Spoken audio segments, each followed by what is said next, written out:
Welcome all of you. Today's topic for the discussion will be what is single screw extruder and how the preconditioning is done. So far we have seen other types of extrusion.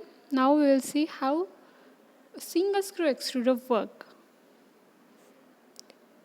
So SSC is nothing but it contains a screw which is embedded in a metal barrel and it has various types of patterns.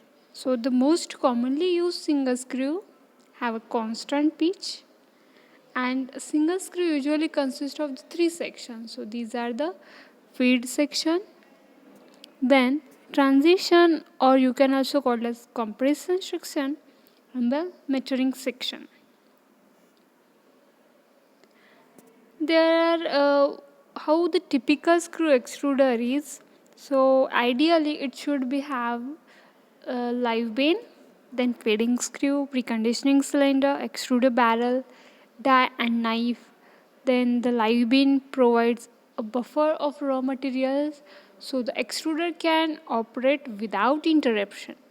So typically the height of raw material in the beam is maintained within defined limits by high and low sensors which activate a conveyor supplying the beam. So what this is nothing but how it really works, which can be used with the help of sensors. The bean is designed to prevent bridging of its content and blocking the feed screw leading to the preconditioner. So the screw typically is designed so that there should not be any blocking of the material within the screw and barrel due to the friction. So this is the diagrammatic representation of total extruder with preconditioner.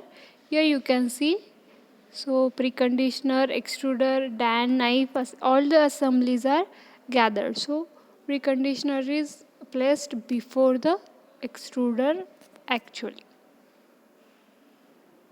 The speed of the feed screw to the conditioner or extruder must be variable to ensure a continuous uniform supply of raw material, which in turn leads to consistent and uniform operation of the extruder. Because single screw extruders have relatively poor mixing ability, they are usually supplied with premixed material which often has been preconditioned with added steam and water. So, to produce ease during the extrusion technology, we use the preconditioning technique so that half of the product get cooked even before it enters in the final extruder. So generally, preconditioning prior to extrusion enhances extrusion process which benefit from higher moisture content and longer equilibrium time. So these are some benefits of preconditioning. Preconditioning of the raw material typically improves the life of wearing components in the extruder by several folds.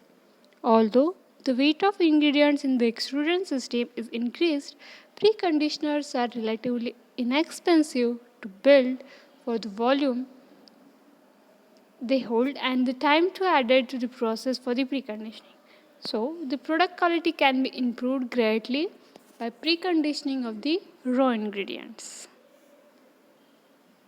So, now we will see how single screw extruder work or how it is constructed. Here you can see there are the three zones. So first one is solid conveying, then melting or melt pumping zones. We will see how exactly it works. Firstly, construction. The equipment consists of cylindrical screw that rotates in the grooved cylindrical barrel made from the hard alloys or hardened stainless steels to withstand the frictional wear. So the material is a hard alloy which used so that whatever high pressure or frictional conditions are there, it should be absorbed or it should be tolerated by that type of particular material. The length to diameter ratio of the barrel is between 2 is to 1 to 25 is to 1. The pitch and diameter of the screw, the number of flights, and the clearance between the flights and the barrel can each be adjusted or changed to the performance of the extruder. We can adjust pitch of the screw, then how much quantity of the flight should be added, how much exactly the distance between them. They all can be changed or adjusted according to the product.